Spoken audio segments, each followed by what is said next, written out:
Bonjour à tous. Par ce parcours de cette semaine que je vous ai proposé depuis début avril,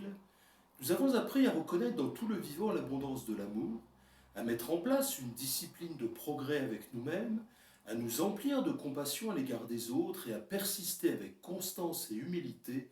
dans notre volonté d'être et notre transformation personnelle. Parvenus à un stade de stabilité intérieure qui nous trouve à présent résolument engagés dans notre direction spirituelle, nous commençons à percevoir quelle noble et digne stature peut être celle de l'être humain qui avance avec confiance vers la réalisation de sa vocation la plus sublime, incarner sur cette terre ses talents humains avec l'intelligence du cœur et concrétiser dans sa présence au monde ses dons de liberté, d'amour et de sagesse pour se relier en conscience avec chaque aspect de la réalité. La fameuse phrase du Rig Veda que j'aime à citer, au feu tu es fils du ciel par le corps de la terre, commence à prendre sens dans cette progressive expérience d'éveil à une autre perception de nous-mêmes et du monde.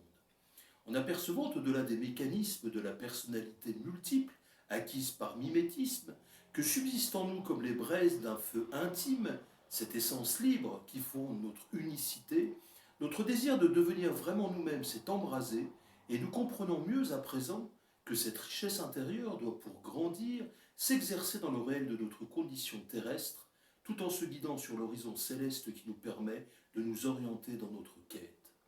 C'est en continuant à nous laisser traverser par ces intuitions spirituelles qui nous ouvrent à une conscience quasi cosmique de cette vie universelle dont nous sommes la pointe avancée sur la Terre, et en poursuivant notre travail sur nous-mêmes pour nous affiner et y devenir plus sensibles, que nous retrouvons peu à peu notre souveraineté spirituelle et que notre visage pourra s'illuminer de toute sa noblesse humaine.